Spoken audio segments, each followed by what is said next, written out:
Samajwadi party के प्रवक्ता, आप तीनों खास मेहमानों का बहुत बहुत स्वागत है। सबसे पहले नीरज मौर्य जी, मैं आपसे समझना चाहता हूं, क्योंकि ये राजनीति से, इस पर राजनीतिक चर्चा है, उससे पहले निष्पक्ष एक बात हो जाए।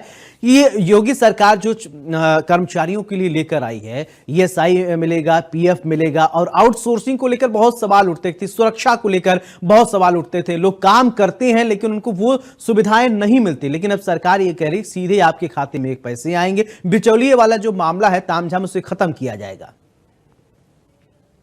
देखिए सौरभ जी, निश्चित रूप से सरकार का ये फैसला स्वागत योग्य है और मुझे लगता है बहुत अच्छा फैसला बड़े लंबे समय बाद आया है।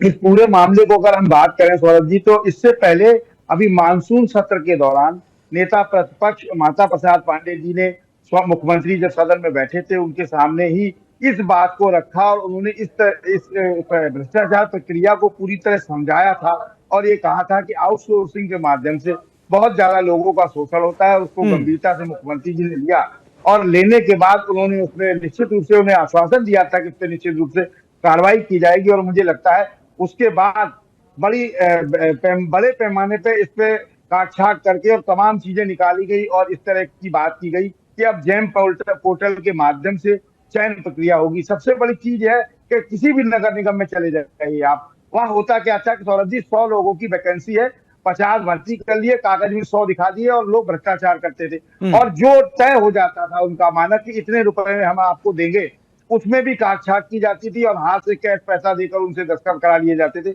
मुझे लगता है कि ठेकेदारों का जो बिचौलियों का जो एक बड़ा रैकेट चलता था जिसमें तमाम अफसर भी उस विभाग में शामिल होते थे, उस पर बड़े पैमाने पर रोक लगेगी और सीधे सीधे उस व्यक्ति को जो मेहनत कर रहा है, जो मजदूरी कर रहा है, उसको सीधा पैसा, या जो काम कर रहा है उसको सीधा उसके खाते में पैसा जाएगा। और ईएसआई पीएफ के माध्यम से भी जो लूट हो रही थी उस पर भी बड़े पैमाने पर रोक लगेगी। जी सौरभ जी। बिल्कुल, यश भारती जी।